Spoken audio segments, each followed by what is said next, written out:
बहुत ही कीमती असासा, कौम के बेबाक लीडर, कौमी सतह पर अपनी तवाना आवाज़ के लिए जाने और पहचाने जाने वाले मजलूमों की, मखबूरों की, शोषितों की, वंचितों की एक मजबूत आवाज़ जनाबे बैरिस्टर असदुद्दीन अवैसी साहब, मुअज़्ज़ज़ रुकने पार्लियामेंट हैदराबाद, वो कौमी सदर कुल हिंद मजलिस इत्तेहादुल मुस्लिमीन, दाइस पे तशरीफ़ फरमा, पार्टी के बेलौस खादिम, महबूब मिल्लत जनाबे इंजीनियर आफ्ताब अहमद साहब, नौजवानों का बेहतरीन कौमी तर्जुमान जनाबे आदिल साहब, पार्टी के मजबूत साथी जनाबे भाई इश्तियाक साहब, जनाबे भाई नूरुल इस्लाम साहब, मेरे बड़े भाई और मोहसिन जनाबे सादिक समदानी साहब, पार्टी के जिला प्रेसिडेंट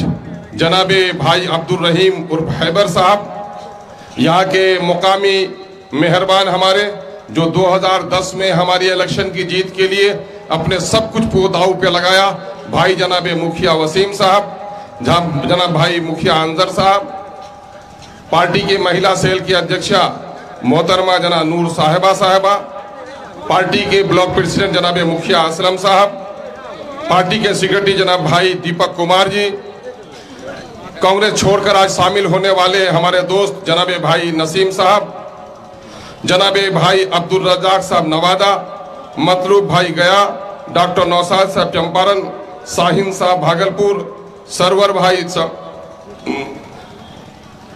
भाई सिवान और जनाबे रहमत भाई व राशिद भाई अररिया, आज की निजामत कर रहे अजीजी मासूम साहब, और इस वक्त पहली बार एमएलए बनने के बाद हमारे बिहार के जिम्मेदार तेलंगाना स्टेट के रुकन असम्बली जनाबे भाई माजिद हुसैन साहब, हैदराबाद से आए हुए हमारी मुखलिसों की टीम के सरबराह जनाबे भाई मंजूर साहब, इंजीनियर साहब और दिगर रफ़का, मीडिया के अच्छे साथियों और MIM के सभी दोस्तों और मेरे अजीजी भाई दीपक जी, मेरे पास अल्फाज नहीं कोचाधाम की सरजमीन के लोगों, मैं आपके एहसानात का शुक्रिया किस लफ्ज़ में अदा करूं। मैं हमेशा ये सोचता हूं, डरता हूं और घबराता हूं, न बड़े दौलतमंद का बेटा रहा, न मेरे बाजू में वो ताकत रही जालिमों की कि मुझसे कोई घबराया।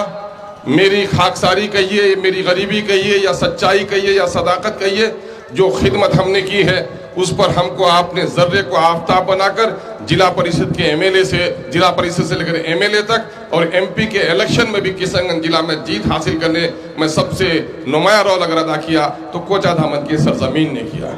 अमोर बैसा से आए हुए हाफिज गनी साहब भी यहाँ पर मौजूद हैं, मुखिया इफ्तिखार साहब भी मौजूद हैं। तकलीफ न हो, इस सरजमीन ने मुझे पहचाना और आप लोगों ने मुझे गले लगाया, मैं आपका भी शुक्रिया अदा करता हूँ। मैं 2-3 बातें कहना चाहता हूँ।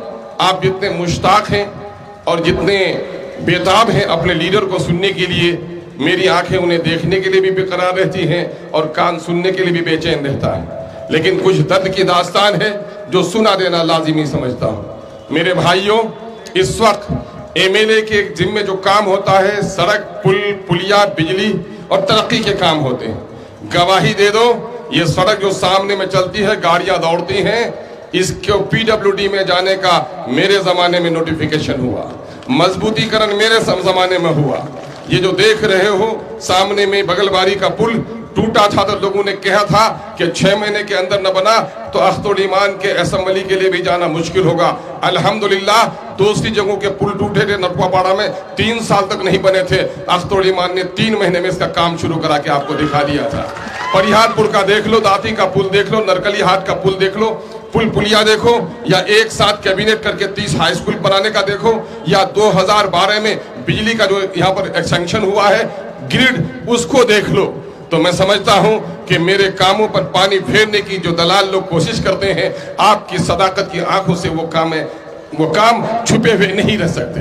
लोगों, एक काम और है जो असल काम है कि आप कानून 2 जगह बनता है, पार्लियामेंट और असेंबली में।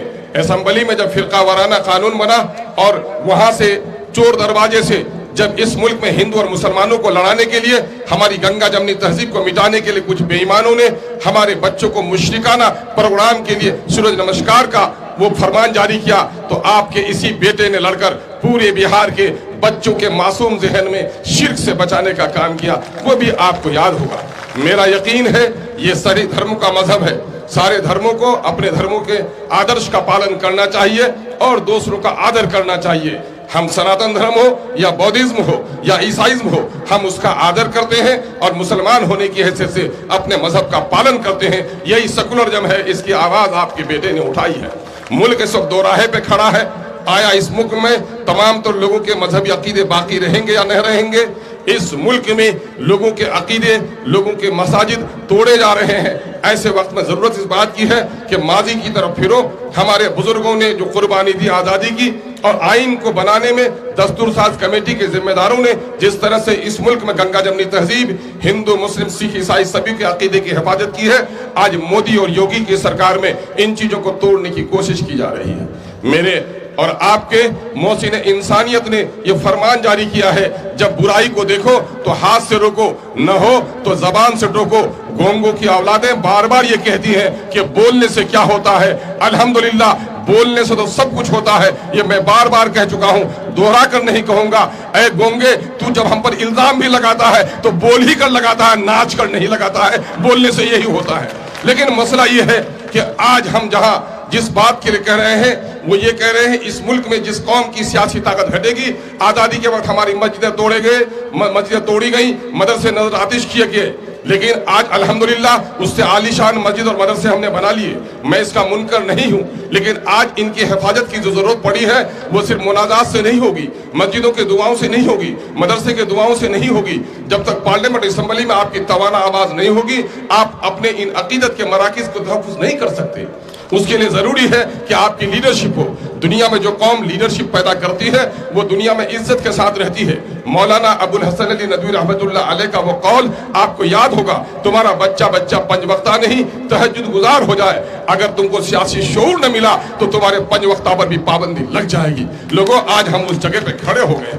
आकाए मदनी की जिंदगी देखो, 53 साल तक दावत दी, मुट्ठी भर लोगों ने कलमा पढ़ा, लेकिन जब मदीना पहुंचे तो दावत ही नहीं, दावत के साथ ताकत भी थी। ताकत का हुसूल ईमान का हिस्सा है, सदका देना ईमान का हिस्सा है, देने वाला हाथ ऊपर रहता है। इसलिए इस मुल्क के ज़मामे कार में अपनी मौजूदगी को दर्शाना हमारा और आपका अखलाकी फरीजा ही नहीं, मैं तो समझता हूं कि इस वक्त का दीनी फरीजा भी है। उसके लिए जरूरी है कि इन ऐवानों में उन लोगों को मत भेजिए जो दूसरे की पार्टियों के टिकट की बुनियाद पर गुलाम बन जाए, बल्कि वोट आप दे रहे हैं तो आपका जो तर्जुमान बने उसको भेजने की कोशिश कीजिए। और मिल्लत की जो तर्जुमानी, कौम की जो तर्जुमानी बैरिस्टर सऊदी अवैसी कर रहा है और उसके नक्शे पा में चलकर अख्तरुल ईमान ने जो कोशिश की है, यकीनन कोचा दामन के नौजवानों तुम्हारा सीना फूल जाता होगा जब तुम असेंबली और पार्लियामेंट की दास्तान को देखते हो। मैं चाहता हूं सिर्फ 2 लफ्जों में आपको कह दूं कि इस वक्त जो सबसे बड़ी दुश्मनी है, हमारे लोग काटे जा रहे हैं, मारे जा रहे हैं, पीटे जा रहे हैं, मुकदमा में फंसाए जा रहे हैं। अभी हमारे एक मजबूत साथी असलम साहब का खून हुआ, उससे पहले सीवान में आरिफ का खून हुआ। और इन जालिम ताकतों को कह देना चाहता हूं कि तुमने हमारे लोगों का खून किया है, खून शहीदा कभी राएगा न जाएगा, और यकीन है कि तुम्हारे नापाक तमन्नाओं का खून जरूर होगा। जब भी शहीद के खून का कतरा जमीन पर गिरता है तो जाया नहीं होता, बस इनकलाब फूटता है। यकीनन है, हमने देखा है जमाने को, बहुत सारी आजमाइश को देखा है, हम इससे डरने और घबराने वाले नहीं है। तुम कह रहे हो कि हम क़यादत से रुक जाएंगे, हमारे बुजुर्गों ने हमें यही सबक पढ़ाया है, गर्दन झुकाकर जीने वाला गुलाम होता है। जब बैरिस्टर सऊदी अवैसी साहब के दादा पुलिस एक्शन के बाद अपनी क़यादत को खड़ी करने के लिए हैदराबाद में आवाज लगा रहे थे, लोग कह रहे थे अब्दुल वाहिद अवैसी जो बचे हैं उसको भी मरवाओगे। अब्दुल वाहिद अवैसी ने कहा, सुनो, मसलहत की चादर ओढ़कर गर्दन झुकाकर जीने तो गुलाम भी जी लेता है, अगर इस तरह जियोगे तो तुम्हारी नस्लों से गुलाम जन्म लेगा। गर्दन उठाकर जियो, अगर गर्दन कट भी जाएगी तो तुम्हारी नस्लों से सरदार जन्म लेगा। कौल कितना सच्चा है, कौम का सरदार उनके लफ्जों की अक्काशी आज हमारी महफिल में कर रहा है। क्या सीमांचल के लोगों अपनी सफों में अपनी क़यादत खड़ी नहीं करना चाहते हो? मैंने मिसालों से कहा है, जानू कट जाए जिंदा है जैद, जिंदा है बकर, जिंदा है रामू। बाजू कट जाए जिंदा है जैद, जिंदा है रामू, लेकिन गर्दन कट जाए तो जैद नहीं है, रामू नहीं है, उसकी लाश है। जिस तरह जिस्म में गर्दन जरूरी है जिंदा रहने के लिए, कौम की जिंदगी के लिए भी क़यादत जरूरी है। जिस कौम का कोई कायद नहीं वो लाश की तरह हो जाता है। क्या जिंदा रहना चाहते हो या लाश बनना चाहते हो? जिंदा रहना चाहते हो? मुझे बताओ कि इस वक्त क्या हो गया। यादव का नेता कौन है? बताओ कौन है यादव का नेता? कुर्मी का नेता कौन है? मछुआरे का नेता कौन है? मल्लाह का? पासवान का नेता कौन है? उन दलालों के बच्चों को कह दो जो कहता है कि बीजेपी का वोट कटवा, बीजेपी को जिताने के लिए वोट कटवा है। उन दलालों के बच्चों को कहो कि बैरिस्टर असदुद्दीन अवैसी को मजलिस इत्तेहाद उसको कोने में रख दो। बताओ तुम्हारा नेता कौन है? यकीनन अगर बैरिस्टर असदुद्दीन अवैसी न हो तो फिर हमें कहने के लिए कोई भी नेता हमारे सफों में नहीं है। इसलिए हम सब कुछ की बाजी लगा सकते हैं, अपने गर्दन की बाजी नहीं लगा सकते। हम सब कुछ खो सकते हैं, भूखे रह सकते हैं, बदन पे कपड़े न हो बर्दाश्त कर सकते हैं, लेकिन अपनी क़यादत किसी जालिम के हवाले नहीं कर सकते। इसी तहरीक का नाम मजलिस इत्तेहादुल मुस्लिमीन है, इसी तहरीक का नाम बैरिस्टर असदुद्दीन अवैसी है, इसी तहरीक का नाम इस खादिम अख्तरुल ईमान है। मेरे भाइयों, वजारत की कुर्सियों लेने के लिए दलालों के बच्चे तड़प रहे हैं। दलालों के बच्चों को देख रहे हैं, दलालों को देख रहे हैं आप कि मछली जिस तरह पानी के बगैर तड़पती है, तड़प रही है। सड़क पर वसूली करने वाले, लोगों के बच्चों को बिगाड़ने वाले, चोरी और गुंडागिरी को बढ़ावा देने वाले, अख्तरुल ईमान 70 मरतबा हारना पसंद कर सकता है, अपने नौजवानों की तकदीर से खिलवाड़ नहीं कर सकता है। मैं अपने नौजवानों को तो आसमान की बुलंदी पे देखना चाहता हूं। इसलिए नौजवानों, आओ तुम्हारी गैरत की कसम, गैरत न हो जिंदगी में तो कुत्ता है इंसान। एक कुत्ते को गोश्त का टुकड़ा दिखाओ, डंडा दिखाओ, 100 बार दिखाओ, आएगा और भाग जाएगा। लेकिन एक इंसान कई दिनों से भूखा है, दस्तरखान में उसके अब्बा के खिलाफ कुछ बोल दो, उनके जमीन के खिलाफ कुछ बोल दो, भूखे मर जाना गवारा करेगा, लेकिन दस्तरखान से नवाला नहीं उठाएगा। यही गैरत हमें पुकार पुकार कर कहती है कि वोट हमारा, राज तुम्हारा नहीं चलेगा। अब हमारी सफों में बाज औरत नहीं है जो कुत्ते और बिल्ली के बच्चे को गोद में लेगी। 14वीं के चांद से भी ज्यादा खूबसूरत क़यादत हमारे आगोश में है। अब उसके अलावा हमारी नजरें किसी की पेशानी को देखने के लिए गवारा नहीं करती हैं। इसी का नाम है, ये बिहार के हमारे सीवान के भाई आए, भागलपुर के भाई आए, नवादा के भाई आए हुए हैं, गया के भाई आए हुए हैं। पूछ लो इनसे, वो आपसे यही कहने के लिए आए हैं, ऐ सीमांचल की सरजमीन के लोगों, अल्लाह ने आपको एक मौका दिया है। यहाँ से अगर अपनी क़यादत खड़ी करोगे तो सिर्फ ये जो सायादार दरख्त खड़ा होगा, सीमांचल को नहीं, बिहार के मजलूमों को भी इससे साया नसीब होगा। उनकी दुआओं को, उनकी तमन्नाओं को रद्द होने नहीं देना है। और मैं अभी दिल्ली तो नहीं गया था, बम्बई गया था, सूरत गया था। मैंने अपने परदेसी नौजवानों को देखा। ए परदेसी नौजवानों, मेरा सलाम तुम तक पहुंचे। मैंने परदेश में जितने चकरिया नौजवानों को देखा, बच्चों को मजदूर देखा, होटलों में काम करते देखा, बम्बई में जो इस्तकबाल किया है, जो उन लोगों ने गुजरात के कई शहरों में हमारा इस्तकबाल किया है, उन बच्चों को दर्द है कि वो बच्चे घर से बाहर हैं और उनको लगता है कि मेरा कायद होना कितना ज़रूरी है। और आज मैं उसे कहता हूँ, ये परदेश में रहने वाले मुसाफिर नौजवान खुदाई फौज है जिसकी पूरी हिमायत एमआईएम को हासिल है। आइए एक बार अहद कीजिए रहमत पारा की सरजमीन में, जहाँ बहादुरों की सरजमीन है, इस सरजमीन से हमारा इनकलाबी नारा उठे और इस वक्त जालिमों के महलों को जलजला बर्पा कर दे। कांग्रेस के नुमाइंदे को देखा है, इकबाल ने ऐसे ही लोगों के लिए कहा है। मैं उनके बारे में क्या कहूँ, मरे हुए को मारना अच्छा नहीं है। उनके लिए एक ही बात कह दो कि उठो मेरे दुनिया के गरीबों को जगा दो, काख उमरा के दरो दीवार हिला दो, जिस खेत से मुयस्सर नहीं हो दहकान को रोजी, उस खेत के हर खोशे गंदम को जला दो। ये फैसला आपने कर लिया है। आइए एक अहम बात जिसकी तरफ हमारे कायद इशारा करेंगे। अभी जाति गणना हुआ है और जाति गणना में जो तस्वीर सामने में आई है वो बहुत ही शर्मनाक है और वो दास्तान जुर्म है नीतीश की, दास्तान जुर्म है राजद की, दास्तान जुर्म है कांग्रेस की। 13 करोड़ के बिहार में इस वक्त सरकारी नौकरियां 20,49,000 है। टैक्स का पैसा हमारा, मेरा बच्चा नौकर नहीं बनेगा, मेरे बच्चे को सरकारी नौकरी नहीं मिलेगी। अभी टीचर में बहाली हुई है तो बाप माँ का सीना चौड़ा हो गया है, लेकिन बीडीओ नहीं बनेगा मेरा बेटा, सीओ नहीं बनेगा, डीएम नहीं बनेगा। इन बेईमानों ने हमारा वोट लिया, दिल्ली और पटने में बैठे हुए बेईमानों ने सिर्फ हमें गर्दन पे तलवार चलाने का खौफ दिखाकर हमारा सौदा किया है। आज देख लो तस्वीर क्या है। तस्वीर ये है कि इस 20,49,000 में दलित भाइयों की, SC ST की, जिनको भीमराव अंबेडकर ने रिजर्वेशन दिलाया, गांधी के हरिजन जो थे, गांधी ने जिसको आगे उठाया, उसकी नौकरी 4,11,000 होती है। इन बेईमानों ने इनकी 1,20,000 नौकरी खत्म कर दी, सिर्फ 2,91,000 नौकरी दी। मेरे बरमन भाई चतुर है, भूमिहार भाई चतुर है, मैं उनको ताना नहीं देता। उनके लीडरों ने मुंह पर चप्पी नहीं बांधी। उनके लीडरों ने कहा मेरी आबादी है, पढ़ेगी लिखेगी, कॉलेज खुलेगा, हॉस्पिटल खुलेगा। आज उनके लीडरों ने उनके इलाके को तब्दील किया। बरमन भाई की आबादी 47 लाख, नौकरी में हिस्सा 74,000 मिली उनको, नौकरी 1,72,000।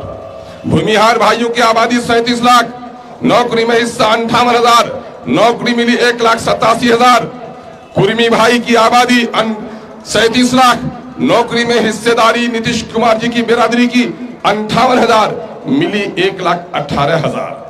मुसलमानों, जिसको कहा माई का समीकरण, यादव भाइयों ने भी नौकरी में हिस्सेदारी, उनकी 1,86,00,000 आबादी 14%, नौकरी में आबादी उनकी हिस्सेदारी 2,92,000, 2,90,000 तो उसने ले लिया। मैं पूछता हूं राजद के लोगों से, वाई को तो हिस्सा मिल गया, माई को क्या मिला? माई को आपने बाई बाई कह दिया, तो अब की बार माई ने भी आपको बाई बाई कह देने का इरादा बना लिया। कितना मिला हमको?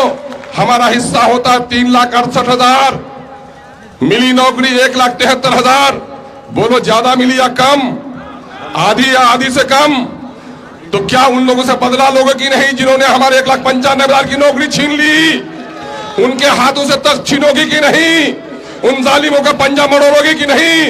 अगर पंजा मरोड़ना चाहते हो तो तय कर लो सुरजापुरी भाइयों, तुम्हारी आबादी 24.5 लाख, नौकरी में हिस्सेदारी तुम्हारी 39,000, मिली नौकरी 15,000। कितनी नौकरी गई? 24,000।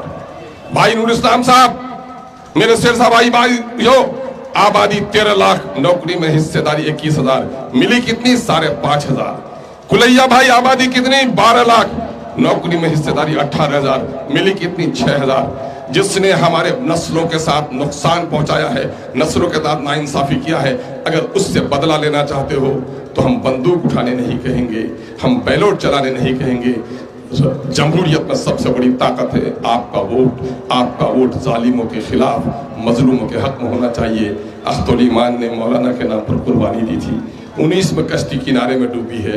इस वक्त अख्तुल ईमान फरियाद ही नहीं, आपके नस्लों की मुस्तकबिल की फरियाद है। एक मरतबा कुल हिंद मजलिस इत्तेहाद मुस्लिमीन को मौका दीजिए और उसके लिए अभी से फिजा बनाइए। दुश्मनी हमारे बहुत लोग करेंगे।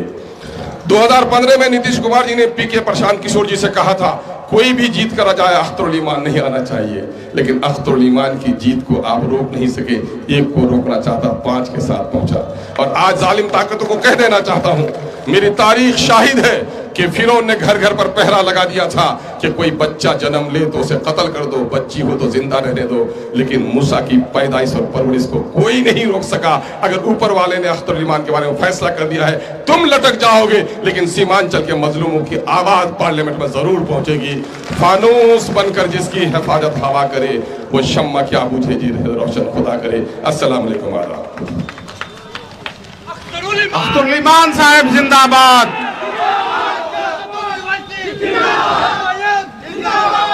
नौजवानों, जिन्हें देखकर दिल चौड़ा हो जाता है, जिनको सुनकर हौसले बढ़ जाते हैं, उस नेता को आपके रूबरू करना चाहता हूं तो मुझे एक इनकलाबी शेर याद आता है। रुस्तुम बड़ा पहलवान था, तो उसके बारे में कहा गया कि रुस्तुम का जिस्म जेरे कफन कांप रहा है, मरा हुआ भी कांप रहा था। रुस्तुम का बदन जेरे कफन कांप रहा है, अल्लाह की शेर की आमद है कि रन कांप रहा है। मेरी मुराद है शेर हिंदुस्तान जनाब बैरिस्टर अवैसी साहब।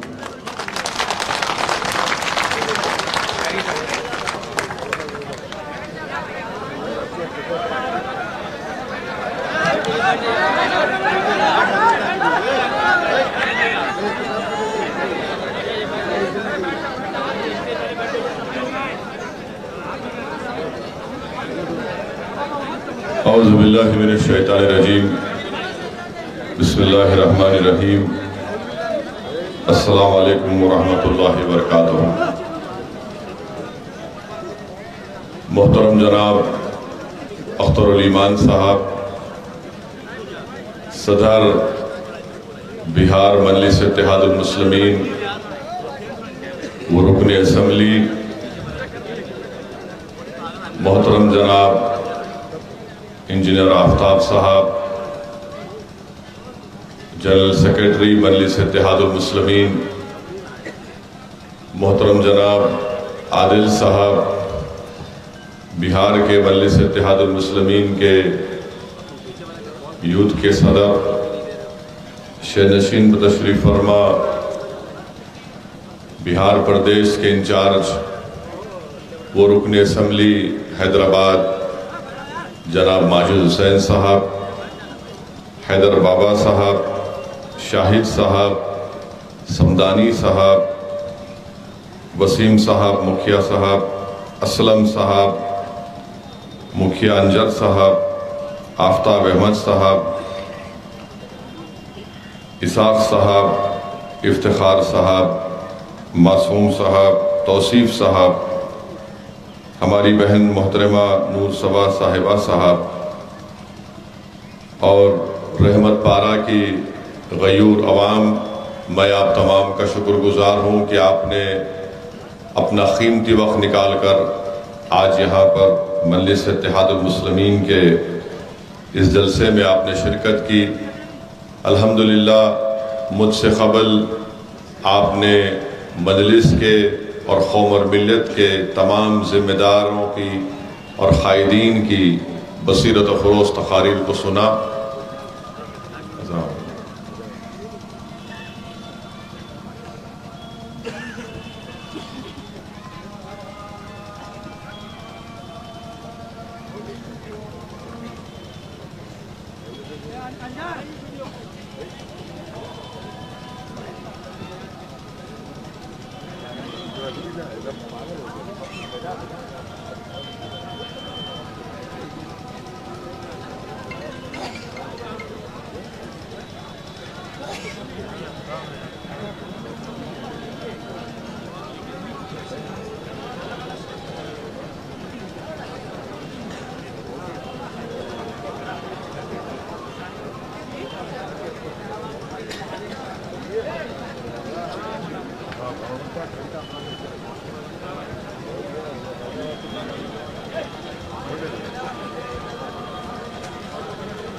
बिस्मिल्लाहिर्रहमानिर्रहीम। रहमत पारा की गयूर अवाम, आपका बेहद शुक्रिया कि आपने अपना कीमती वक्त निकाल कर आज मजलिस इत्तेहादुल मुस्लिमीन के इस मीटिंग में आपने शिरकत की। मैं मुख्तसर से वक्त में चंद अहम बातें आपके सामने रखकर यहाँ से रुखसत हो जाऊँगा।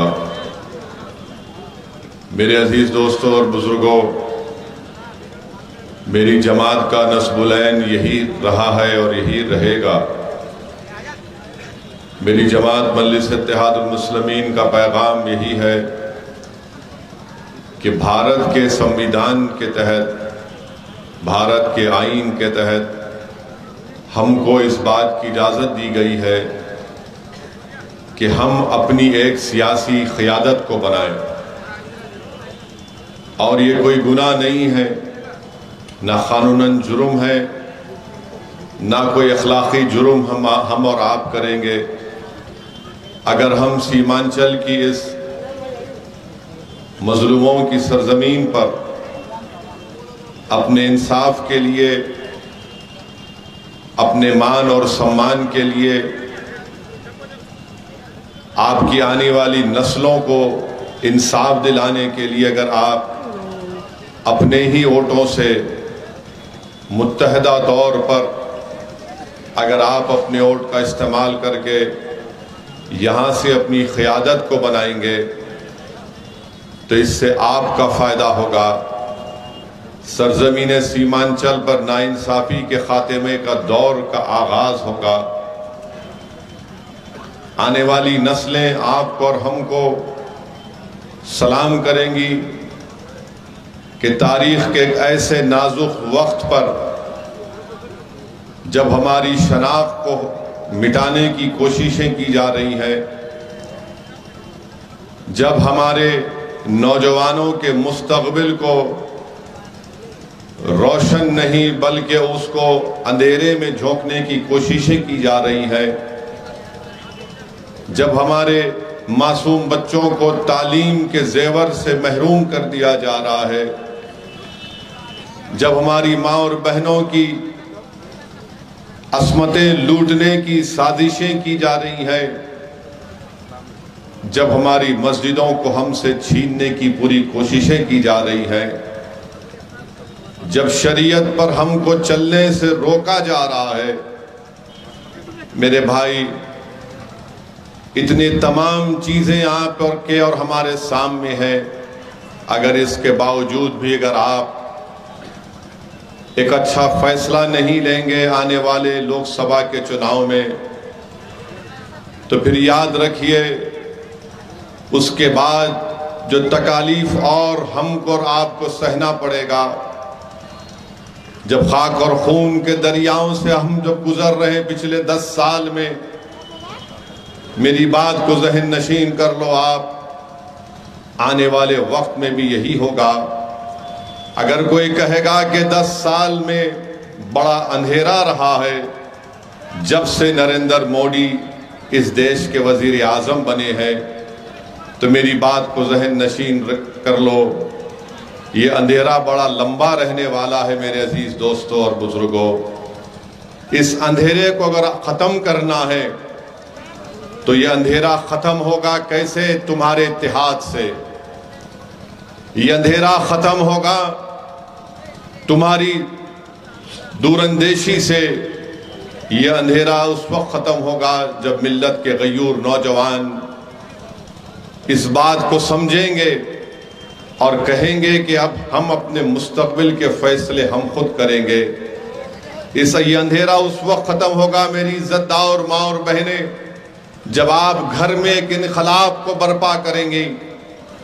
वरना याद रखो ये अंधेरा बड़ा लंबा रहने वाला है और सबसे ज़्यादा नुकसान अगर किसी को इस अंधेरे से हुआ तो मिल्लत मज़लूमा को हुआ। सबसे ज़्यादा तकालीफ अगर किसी को उठानी पड़ी तो हमारे नौजवानों को उठानी पड़ी। इसीलिए मैं आपसे अर्ज़ करने आया हूँ कि आपको मुत्तहिदा तौर पर आने वाले लोकसभा चुनाव में एक अच्छा फैसला लेना पड़ेगा। और मेरी राय यह है कि अच्छा फैसला यही है कि आप से जनाब को अपना रुकने पार्लिमान बनाकर दिल्ली की पार्लियामेंट में भिजाइए। लोग कहेंगे कि असदुद्दीन ओवैसी बताओ अख्तरुल ईमान में और मौजूदा रुकने पार्लिमान में क्या फ़र्क है? फ़र्क बहुत है मेरे भाई। जैसा रोशनी और अंधेरे में फ़र्क है वैसा फ़र्क है। जैसा एक किसी के घर में अगर जनाजा आता है तो सन्नाटा हो जाता है, उस तरह के सन्नाटे में और एक कोहराम में फ़र्क है। अख्तरुल ईमान का नाम एक कोहराम मचा देना है। अख्तरुल ईमान अगर कामयाब होकर इंशाअल्लाह ताला जाएगा तो अख्तरुल ईमान की ज़बान पर कोई रोक टोक नहीं होगी। अख्तरुल ईमान को कोई ये नहीं कहा जाएगा कि ट्रिपल तलाक का मामला अख्तरुल ईमान, तुम इस पर मत बोलो। सिटीजनशिप का कानून CAA का कानून आएगा तो कोई अख्तरुल ईमान से नहीं कहेगा कि तुम गूंगे बनकर बैठ जाओ। सीमांचल की बात होगी पार्लियामेंट में, इंसाफ की बात होगी। तो मेरे अजीज दोस्तों और बुजुर्गों, यकीनन वोट डालना आपका इख्तियार है, मगर जिसको आपने वोट दिया उसकी जबान पर उसके पार्टी का ताला है। वो पार्टी कभी नहीं बोल सकती आपके बारे में, सीमांचल के बारे में। जब पार्लियामेंट में, पिछले पार्लियामेंट में आखिरी जो पार्लियामेंट का सेशन हुआ, उसमें नरेंद्र मोदी की सरकार ने 22 जनवरी को बड़ा तारीखी दिन कहा गया, उसके ऊपर बहस पार्लियामेंट में हो रही थी। तो उठाकर देखो आप, मेरी बात का यकीन करने की जरूरत नहीं है। उठाकर देखो, जिस शख्स को आपने किशनगंज का रुकने पार्लिमान अपने वोटों से मुंतखब किया, उनकी पार्टी ने क्या कहा पार्लियामेंट में, लोकसभा में। उठाकर पढ़ लो आप कि उन्होंने क्या क्या बातें कही थी, और उसके बाद आप फैसला कर लो। जब मुझे मौका मिला बोलने का, और इम्तियाज जलील जो हमारे औरंगाबाद के रुकने पार्लिमान है, तो हमने क्या कहा कि 22 जनवरी की बुनियाद 6 दिसंबर 1992 में रखी गई थी। 22 जनवरी की बुनियाद जिसको सुप्रीम कोर्ट ने कहा था कि 6 दिसंबर को बाबरी मस्जिद की जब शहादत हुई, उसको अंग्रेजी का लफ्ज इस्तेमाल किया सुप्रीम कोर्ट ने कि एग्रेगियस यानी क्रिमिनल हरकत हुई। 22 जनवरी की बुनियाद ताले खोल कर रखी गई। 86 में 22 जनवरी की बुनियाद GB पंत मुख्यमंत्री थे जब मस्जिद के अंदर मूर्तियां रख दी गई थी। इनसे पूछो जिनको आपने वोट दिया, क्या तुम अपनी जबान से लफ्ज बाबरी मस्जिद बोल सकते हो क्या? पूछो इनसे आप, ये कभी नहीं बोलेंगे अपनी जबान से बाबरी मस्जिद। इनसे पूछो क्या तुम 6 दिसंबर की बात कर सकते हो? कभी नहीं करेंगे। इनसे पूछो क्या तुम हिजाब के बारे में बात करोगे? नहीं करोगे। क्यों नहीं करोगे? क्योंकि डरते हैं कि दूसरों का वोट ना मिले। अरे मैं वोट की बुनियाद पर नहीं कह रहा हूं कि मुझे आपका वोट मिले और उनका ना मिले। मैं ये कह रहा हूं कि तुम में इतनी तो सच्चाई और ईमानदारी होनी चाहिए कि तुम झूठ को झूठ बोलो, सच को सच बोलो, मगर तुम उतना भी नहीं बोल सकते। तुम जुल्म को जुल्म बोलो, तुम जालिम को जालिम बोलो, मगर आज की राजनीति भारत की ऐसी हो गई कि जुल्म करने वाले मसीहा बन चुके हैं और मजलूम जालिम बन चुका है। जिसकी मस्जिद को बर्बाद कर दिया गया, वो बजाय मजलूम के आज जालिम बनाकर पेश किया जा रहा है। मैंने पार्लियामेंट में उठकर कहा कि हम भारत के शहरी हैं। हमारे बुजुर्गों ने अंग्रेजों से लड़कर इस मुल्क को आजाद करवाया।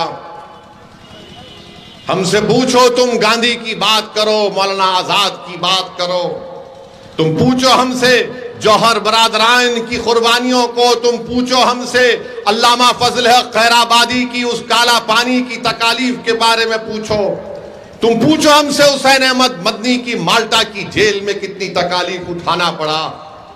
मगर आज इख्तिदार की कुर्सियों पर बैठने वाले और जो तुम्हारा वोट लेकर जीत कर जाते हैं, वो खामोश बैठ जाते हैं जब हमसे कहा जाता है कि तुम बोलो, क्या तुम औरंगजेब के बारे में बोलो। तुम जिना के बारे में बोलो। मैंने पार्लियामेंट में कहा कि मैं औरंगजेब और मोहम्मद अली जिना का तर्जुमान नहीं हूं, मैं भारत के संविधान की बात करता हूं और उसके दरमियान में रहकर अपने हक की मनवाने की बात करता हूं। मेरे भाई, यही तो मजलिस इत्तेहादुल मुस्लिमीन का पैगाम है। जिनको तुम वोट देते आए, तुम वोट दे देकर थक गए। तुम्हारे दादा ने, परदादा ने उनको ये समझ कर वोट दिया था कि ये हमको बचाएंगे, सीमांचल को बचाएंगे।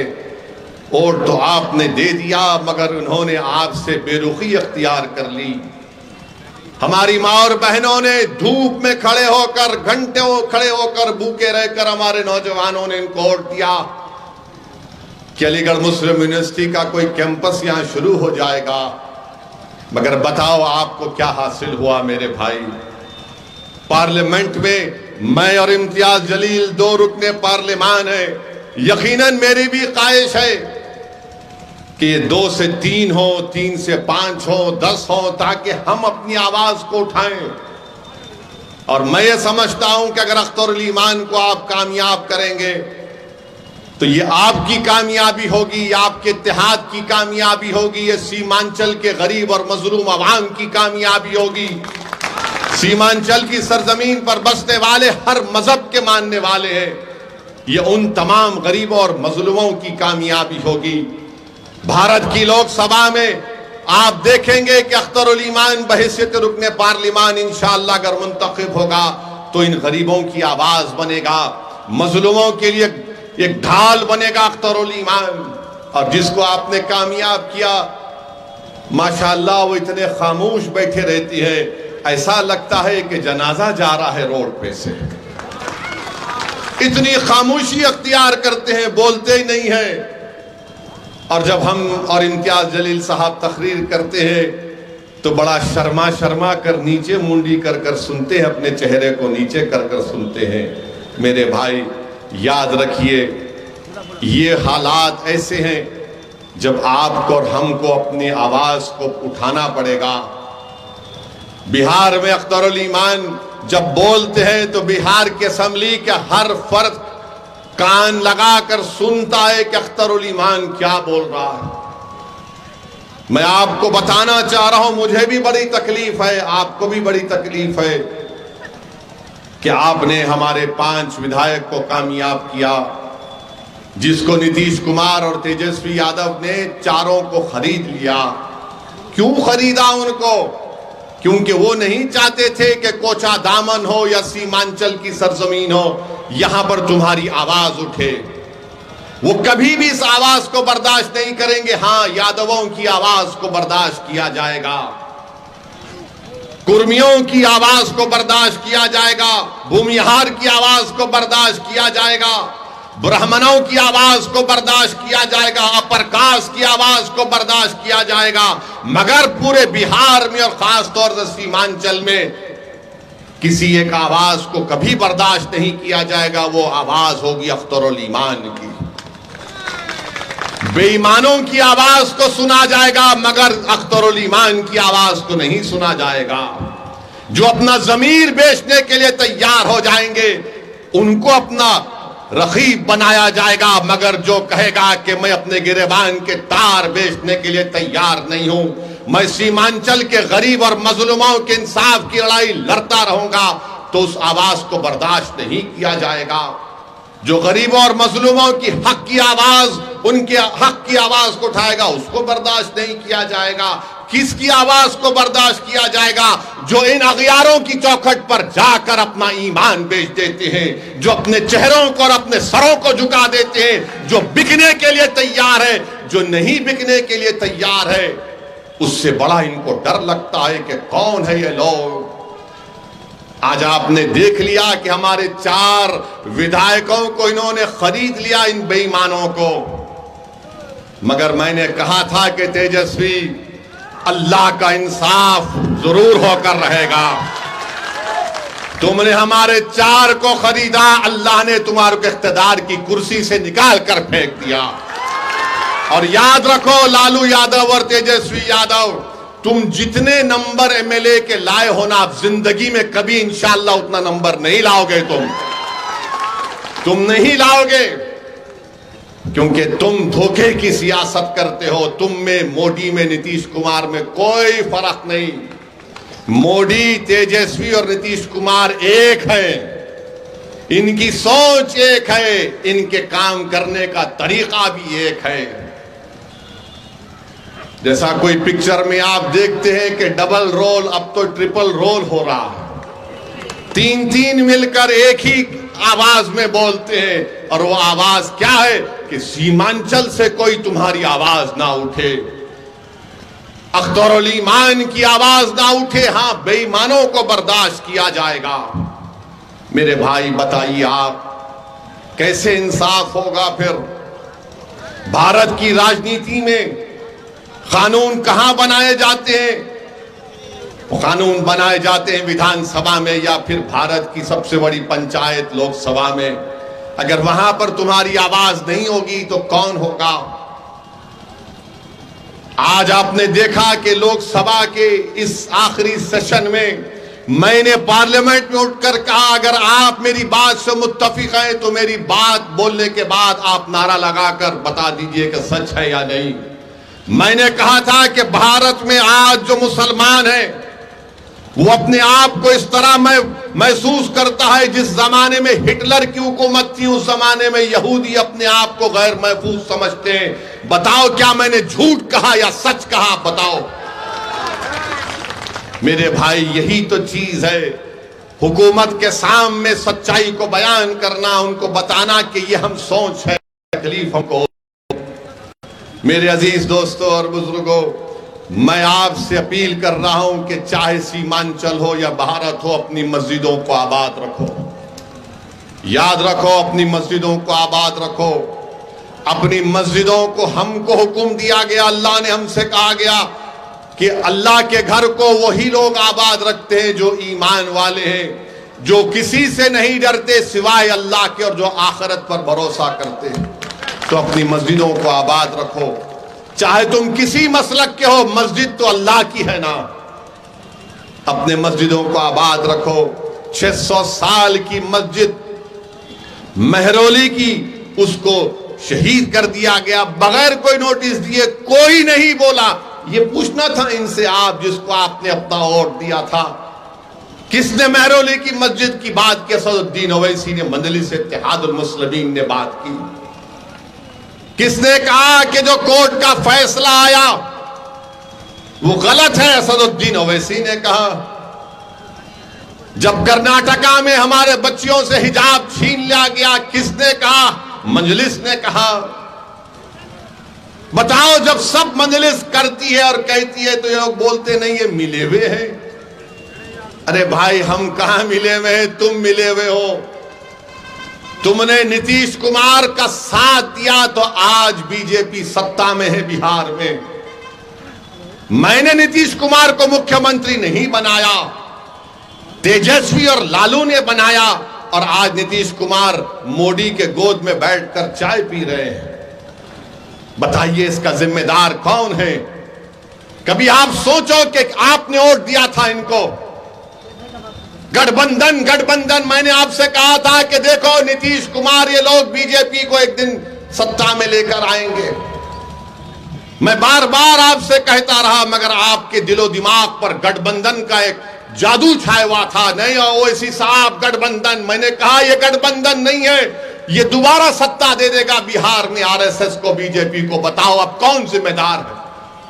मेरी शिकायत आपसे है, मेरी शिकायत तेजस्वी, नीतीश, मोदी से नहीं है। मैं आपको अपना समझकर, अपना बेटा समझकर, अपना भाई समझकर, अगर मैं गलत कह रहा हूं तो मुझे माफ कर दो। मैं आपसे शिकायत करने आया हूं। मैं कहां पर शिकायत करूंगा? मैं किसके सामने जाकर अपनी बात को करूंगा? मैं तो तुम्हारे घर पे आऊंगा ना। तुम्हारा घर मेरा घर है, तुम्हारा घर अकेला तुम्हारा घर नहीं है। इसलिए मैं बड़े फख्र से कहता हूं कि सीमांचल का हर घर असदुद्दीन ओवैसी का घर है। सीमांचल के हर नौजवानों के ख्वाब को पूरा करना अख्तरुल ईमान और हमारी जिम्मेदारी है। इसीलिए मैं अपनी शिकायत तुम्हारे सामने रख रहा हूं। सोचो आज मेरी इन बातों को, अगर इसमें सच्चाई है तुम्हारा साथ दो, अगर तुम समझते हो ये झूठ बोल रहा है तो ठीक है। मैं जो कुछ कह रहा हूं मेरा रब जानता है कि मेरी नीयत क्या है। अरे हम इलेक्शन लड़ते हैं तो वोट काटने के लिए लड़ते हैं। आज आपने देखा, आज मीडिया वाले हमको बता रहे थे, हमारे दोस्त, कि लालू यादव ने कहा कि अभी भी हमारे दरवाजे नीतीशवा के लिए खुले हुए हैं। लालू ने कहा कि नीतीश के लिए हमारे दरवाजे खुले। लालू जी पूरा घर ही दे दीजिए, नीतीश को बचा क्या है अब। हमारे घर के, आपका घर कहां रहा लालू जी, आप तो पूरा घर दे दिए। उस घर में अब नीतीश और मोदी बैठकर चाय पी रहे हैं।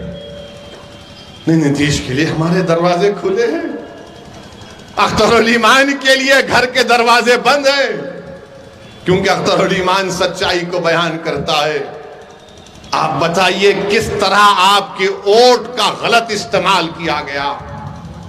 अगर मजलिस इत्तेहादुल मुस्लिमीन के बिहार के विधानसभा में 5 की जगह अगर 12 विधायक जीत कर जाते तो मोदी हुकूमत नहीं करता बिहार में।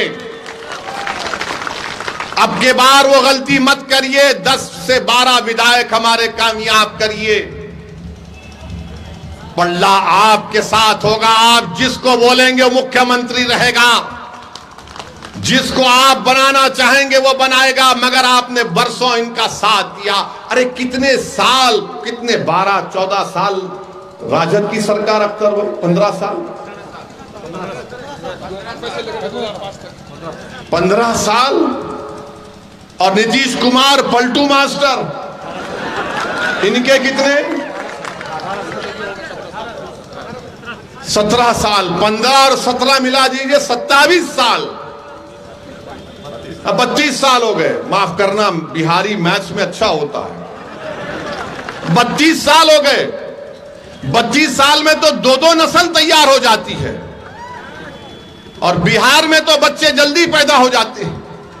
ये बीजेपी वाले बोलते हैं 32 साल हो गए, उसके बावजूद भी हमारे जो सफों में जो ये लोग कमजोर लोग बैठे हुए हैं, जो अपना ईमान बेचकर बैठे। अरे 32 साल ही तो हुए ना, 100 साल कहां हुए। 32 साल में कितने घर बर्बाद हो गए। 32 साल में सीमांचल में कितनी जमीन कट गई। 32 साल में कितने किसान बर्बाद हो गए सीमांचल में। मगर हमारे दिमागों में बात बैठी हुई है, नहीं भाई सेकुलरिज्म को जिंदा रखना है। सेकुलरिज्म को तुम नहीं जिंदा रख सकते। ये सेकुलरिज्म को जिंदा रखने की बात हो रही है। सेकुलरिज्म जिंदा उस वक्त रहेगा जब तमाम लोग अपने आप को महफूज समझेंगे, चाहे दलित हो, मुसलमान हो, आदिवासी हो। सेकुलरिज्म की बात, ये लोग अपने बेटे को मुख्यमंत्री बनाना चाहते हैं। लालू, मेरा बेटा मुख्यमंत्री बन जाए तो बिहार का कल्याण हो जाए, मेरा बेटा मुख्यमंत्री की कुर्सी पर बैठ जाए तो सबका टन टनाटन फायदा हो जाएगा। मेरे भाई, ये कब तक खानदान और पानदान की राजनीति चलती रहेगी, ये आपको फैसला करना है। अख्तरुल ईमान का आपने हमेशा साथ दिया। अख्तरुल ईमान ही ने बता दिया आपको कि कैसे 4 तो भाग गए, बंदरों की तरह दीवार कूद कर भाग गए। मैं उन 4 को कह रहा हूं कि आओ निकल कर आओ सीमांचल की सरजमीन पर और बोलो ओवैसी के बारे में तुम में दम है तो बताओ, बताओ आके तुम लोग। और हद तो ये हो गई, यहां के जो विधायक हैं, यहां के जिसको आप और हमने उनके लिए बड़ी मेहनत की, आपने क्या क्या किया अल्लाह ही जानते हैं। वो क्या किए, तेजस्वी से दौलत लिए, दुबई में होटल खोले, दुबई में होटल खोले। होटल का नाम क्या लिखा, हैदराबादी बिरयानी। चलो शुक्रिया आजाद, कम से कम तुमने हैदराबाद को याद तो किया अपना जमीर बेचकर। अब बताइए आप, ये कैसे लोग हैं। मगर हमारी तारीख गवाह है, करबला के मैदान में इमाम हुसैन को शहीद करने वाले गैर नहीं थे, मुसलमान थे। करबला के मैदान में इमाम हुसैन के साथ नमाज पढ़ते थे और नमाज के बाद आले रसूल पर तीर बरसाने वाले मुसलमान थे। टीपू सुल्तान को शहीद करने वाले गैर नहीं थे, मुसलमान थे। सिराजुद्दौला को नुकसान पहुंचाने वाले मुसलमान थे। तो हर दौर में यजीद, मीर जाफर और मीर सादिक रहे हैं, मगर हमको उनसे सबक हासिल करना है। मेरे भाई, अब की बार हम इन गद्दारों से दोबारा नहीं डसे जाएंगे इंशाअल्लाह ताला।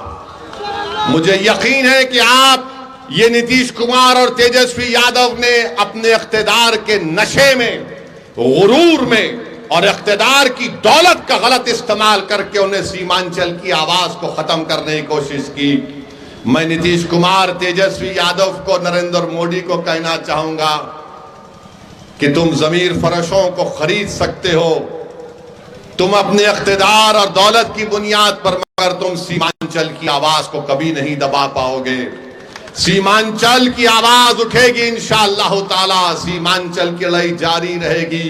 मैं मर भी जाऊंगा, मैं खबर में, मेरी जिस्म गल जाएगा मट्टी में, मगर सीमांचल की आवाज गूंजती रहेगी इंशाअल्लाह ताला। ये हमारा मकसद है। हम कोई राजनीति सिर्फ सत्ता में या इख्तिदार की कुर्सियों पर बैठने के लिए नहीं करते। हम सत्ता या राजनीति इसलिए करते हैं ताकि आपका फायदा हो सके, मजलूमों को इंसाफ मिल सके। और आपकी आवाज ये सिर्फ किशनगंज की पार्लियामेंट की सीट, सिर्फ सीमांचल की आवाम की आवाज नहीं है, ये भारत के 100 करोड़ गरीब और मजलूम आवाम की एक आवाज भी है, जो बड़ी नजरों से देख रही है कि अब के बार किशनगंज से कौन जीत कर आएगा, जो बड़ी उम्मीद लगा कर बैठे हुए हैं कि कौन हमारी मस्जिदों की हिफाजत की आवाज उठाएगा, कौन शरीयत मोहम्मदी सल्लल्लाहु अलैहि वसल्लम की हिफाजत की आवाज उठाएगा, कौन ना सिर्फ सीमांचल की लड़ाई लड़ेगा बल्कि जो मजलूम जेलों में सड़ रहे हैं उनकी रिहाई की बात करेगा, कौन इस अंधेरे का खात्मा करेगा जो हमको तबाह और बर्बाद करना चाहता है। तो मेरे अजीज दोस्तों और बुजुर्गों, मेरी आपसे एक ही गुजारिश है कि लोकसभा के चुनाव में आप अख्तरुल ईमान साहब को अपने वोट देकर यहां पर उनको कामयाब करिए। और इंशाअल्लाह ताला मुझे यकीन है कि हैदराबाद और औरंगाबाद और किशनगंज और दूसरे मुकामात पर हम अभी फैसला नहीं किए, हम फैसला करेंगे। अब की बार भारत की लोकसभा में असदुद्दीन अवैसी, इम्तियाज जलील और अख्तरुल ईमान और दीगर लोग इंशाअल्लाह जीत कर जाएंगे। आपकी आवाज हम थे और रहेंगे। और कभी भी इन लोगों की बातों पर यकीन मत करिए, बोलते बी टीम है। अरे नीतीश तो कितने मर्तबा कुलाटी मार चुका है। माने अगर गिरगुट को और नीतीश को साथ रख दिया जाए तो गिरगुट भाग जाएगा, इससे मुझे बचना है। इतने रंग नीतीश बदल देते हैं, मगर जिम्मेदार तो यही गठबंधन के लोग हैं। यही लोग बार बार पुकार कर कह रहे थे गठबंधन ऐसा कर देगा। अच्छा, ये जो 4 जले गए, तुमने क्या किया सीमांचल के लिए बताओ? तुमने दुबई में बिरयानी की होटल खोली, क्या तुमने किसी गरीब के घर में चिराग जलाया? तुमने दुबई में जाकर होटल खोल ली, मगर तुमने सीमांचल के नौजवानों के ख्वाब को पूरा करने के लिए क्या किया? तुमने क्या कोचा दामन में अलीगढ़ मुस्लिम यूनिवर्सिटी का कैंपस शुरू किया? मुख्यमंत्री तुम्हारा, डिप्टी चीफ मिनिस्टर तुम्हारा, पूरी हुकूमत तुम्हारी, पुलिस तुम्हारी, नौकरशाही तुम्हारी। अरे तुम कमजोर हो, तुम्हारी कोई कीमत नहीं है। कीमत अख्तरुल ईमान की है, क्योंकि अख्तरुल ईमान के पास ईमान है। मेरे अजीज दोस्तों और बुजुर्गों, ये इन बातों को आप जरा संजीदगी से गौर करिए।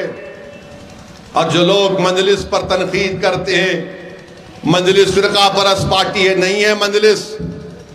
हम किसी समुदाय के खिलाफ ना थे, ना है, ना कभी रहेंगे इंशाअल्लाह ताला। जो इल्जाम लगाते हैं, बताओ मेरी कोई तकरीर बताओ जहां पर मैंने किसी समुदाय के खिलाफ बात कही हो। मेरा मकसद एक ही है कि भारत का संविधान जिसको बाबा साहेब अम्बेडकर ने बनाया, उस संविधान को सामने रखकर गरीब और मजलूमों से इंसाफ हो। भारत के वजीर आजम आप देखे होंगे दुबई गए थे, दुबई के शेख से मिले, यह हबीबी इतना उसको गले लगा लिए, इतना गले लगा लिए कि वो भी परेशान नजर आ रहा था। भाई क्या मोहब्बत है। मोदी जी कभी हमको भी आप गले लगा लेते, बिल्किस बानो के सर पर हाथ रख देते, बोलते तू मेरी बेटी है। मगर मोदी जी को उस शेख से बड़ी मोहब्बत है। मोदी जी कभी आप देख भी लेते कि महरौली की मस्जिद को शहीद कर दिया गया। आपकी पार्टी में एक भी मुस्लिम एमपी नहीं है मोदी जी, आपकी पार्टी में एक मुस्लिम मिनिस्टर भी नहीं है। और मगर मोदी जी बोलते सबका साथ, सबका विकास, सबका विश्वास। ये बोलने में अच्छा लगता है, अमल तो होता नहीं है। अब बीजेपी कह रही है 370 लेकर आएंगे। मैं सीमांचल की जनता से वादा कर रहा हूं, मैं भारत के गरीब और मजलूम अवाम से वादा कर रहा हूं, मैं भारत के उन तमाम शहरियों से वादा कर रहा हूं जो इस मुल्क को गांधी और अंबेडकर का मुल्क मानते हैं, जो इस मुल्क को उसका मुल्क मानते हैं जहां पर इसकी जमीन में मोहब्बतें हैं। हम पूरी कोशिश करेंगे कि तीसरी मर्तबा भारत का प्रधानमंत्री नरेंद्र मोदी ना बने। हम पूरी कोशिश करेंगे इंशाअल्लाह ताला, हम पूरी कोशिश करेंगे कि दोबारा बीजेपी सत्ता में ना आए। मगर बताओ 2014 और 19 में कैसे बने नरेंद्र मोदी देश के वजीर आजम? मेरी वजह से बने। आप इनसे पूछो जाकर, ये तेजस्वी से और ये गठबंधन के लोग ओवैसी की वजह से बने। और जब मेरे सामने आते हैं मैं कहता हूं बोलो बाबू कैसे बने, बताओ। हम 3 सीट लड़े तो वो 306 जीत गए। हैदराबाद, औरंगाबाद, किशनगंज लड़े तो 306 कैसा जीत गए मोदी? इसका कोई जवाब नहीं है। याद रखो, मोदी अगर जीत रहा है तो तुम्हारे वोट से नहीं जीत रहा है मोदी। मैं खुलकर कह रहा हूं आज आपसे, मोदी अगर जीत रहा है तो तेजस्वी यादव का यादव मोदी के गोद में बैठकर कह रहा है कि तू मेरा नेता है। यह सच्चाई है और मैं इसको बता सकता हूं अगर ये लोग बहस करना चाह रहे मुझसे। आदादो शुमार मेरे पास है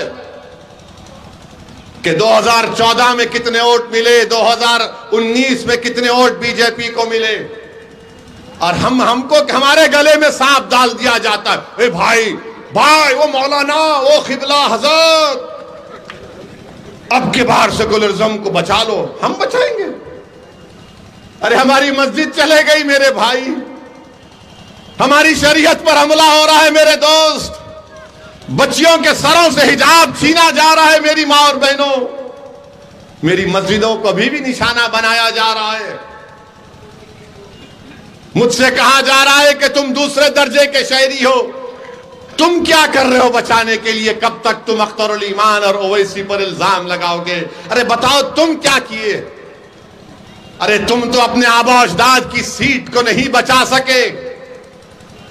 तुम नीतीश कुमार को दूध पिलाए, वो नीतीश कुमार अब आरएसएस और बीजेपी को बिहार में ला लिया। तुम सत्ता में थे, अच्छा हम गुनाहगार हैं तो बताइए। सीवान का भी हमारे भाई थे यहां पर, हमारे भाई ने कहा वो 7 साल का लड़का, क्या नाम था उसका, वो लड़का 7 साल का था, उसको जेल में डाल दिए। तेजस्वी डिप्टी चीफ मिनिस्टर थे। ये सेकुलरिज्म के बहुत बड़े चौधरी हैं ना ये। हम गुनाहगार हैं, मगर 7 साल का बच्चा क्योंकि मुसलमान था वो 8 दिन जेल में था। कानून के मुताबिक जो 13-14 साल के बच्चे होते, 17 साल के, उनको जेल नहीं भिजाया जाता।